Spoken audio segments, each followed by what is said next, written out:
threw 5 interceptions in the losses. Brady said yesterday, quote, "There's not a lot of bad about this team. They're pretty spectacular." So, Marcellus. You know Brady lying. Will Drew Brees' Saints get the best of Tom Brady?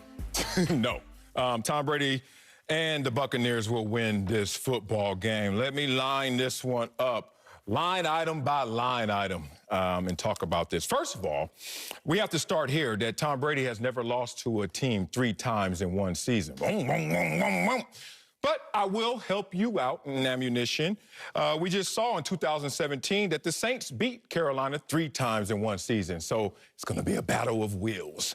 Let's talk about how I read an article that said, and I quote, "Drew Brees is used as an indicator of how great Tom Brady is." Whoa. And you know what the article was talking about? Drew Brees is amazing. And then there's Tom Brady. And that's the conversation that's going to be played out in the psyches of all of the players out there. We're coming out here fully strapped. And you know Drew Brees pregame, the hypest pregame speech giver there is, doing all that military stuff, everybody hype. And then you break the huddle, you're like, yeah! And then you see 12 over there looking at you like, 1 ring, 2, 3, 4, 5, another hand, 6. Okay, let's get past that, because this is a difference in the matchups of week 1, week 9, and this weekend. Let's see what has happened since the Bucs had 2 losses to the Saints this year. Bucs turned the ball over in those outings. Tampa Bay had 3 turnovers in both of those losses. But since then, the Bucs are averaging less than 1 turnover per game. Check. Tom Brady was horrible in those games. We know it. We know the numbers. We saw it. But since then, hottest quarterback going into the playoffs. Check. Offensive line struggle. Gave up 6 sacks in those games. But since then, only 1 NFC team has allowed fewer sacks per game than Tampa. Couldn't get the receivers involved. We know that AB was coming off the streets just learning the playbook, but now Mike Evans and Chris Godwin average a combined 93 yards per game in those. But since then, they have the highest scoring and yardage trio in the NFL. Check. Last point, because I'm going to hit you with everything and see what y'all got, if y'all still standing. Defense couldn't make stops in those 2 outings. Gave up 34 and 38 points. Look at you. You're leaning back. Uh-oh, you're like, damn, Wiley. But since then, the Bucs have held all 8 of their opponents under 28 points. Check, check, check. My point is this. I don't see how, really, the Saints are going to recover from the drastic difference in what they're going to see on this weekend versus week 1 and week 9. And you know it. Every player is built on mindset, conditioning, mind over matter. You see them out there, you're like, yo, we spanked them boys twice. Ain't no way they're going to – oh, whoa, whoa, whoa, what had happened? And that's what I see happening this weekend. Oh, it's going to be a Bucs victory. Marcellus, you consider yourself an intelligent individual, correct? Well, most people do to me, and I just think I'm all right. I went to a good school, though. You did? You went to a good school? I know how to dress it up. I would say you're intelligent, fairly cerebral, all of those things. But what's interesting is the definition of insanity by some. Doing the same thing over and over and expecting a different result. See, Marcellus, you're giving me the same take over and over and expecting it to become good.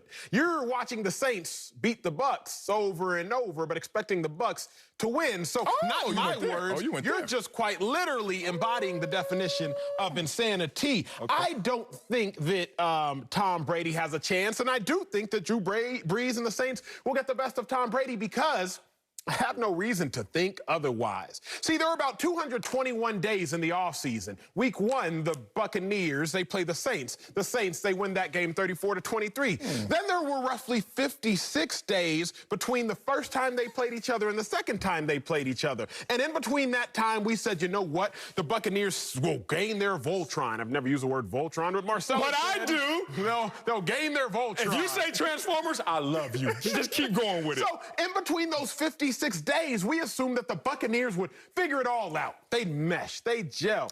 Well, then, after those 56 days, they played each other again, and the Saints won that game 38-3. The score actually got worse for the Bucs. Now it's been roughly 70 days or 10 weeks, depending on how you want to do your mathematics, and we're going to see the game be played again. Ain't nothing changed. Ain't nothing Nobody's changed. It's going to be the same.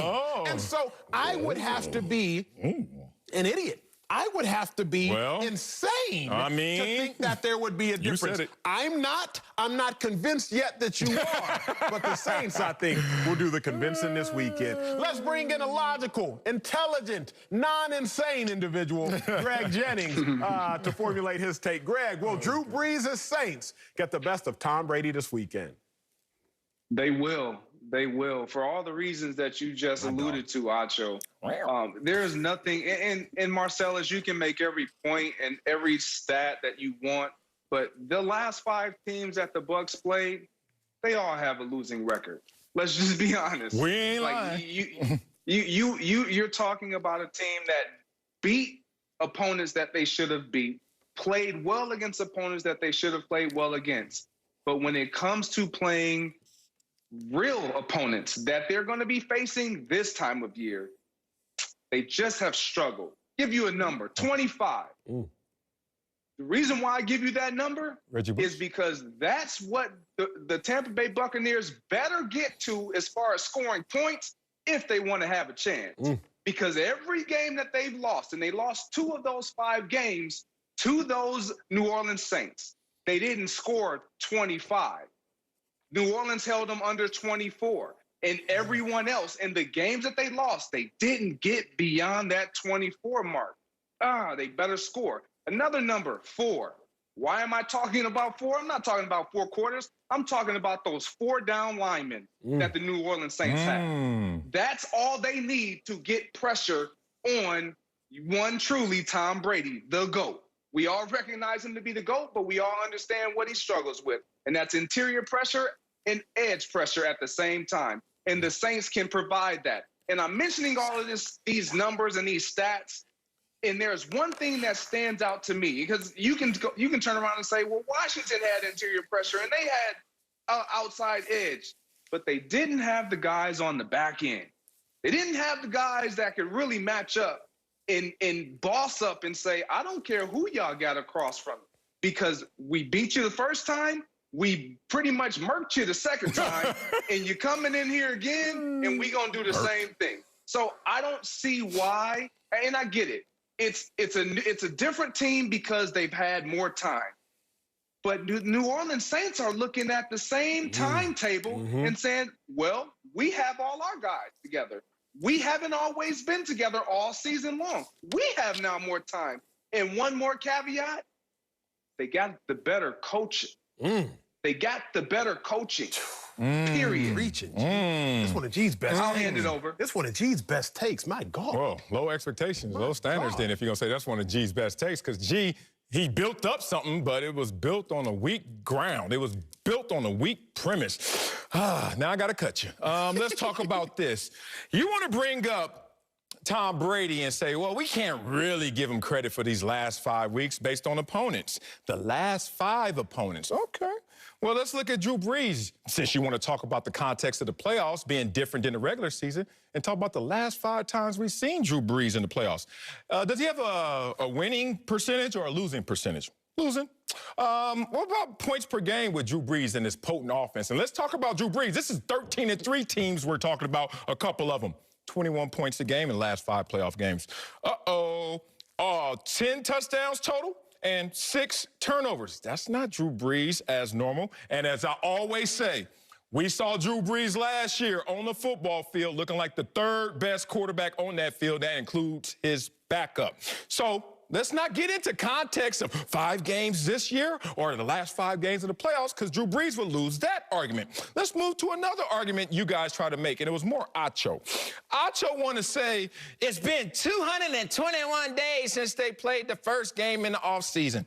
And then another, 56 days, you said, Acho, for the second outing. Oh, and then he said, well, you got to be insane to think it's something that's different. Tell me if this is insanity.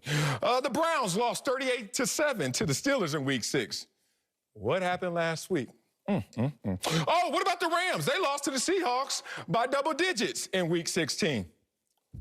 What happened last week?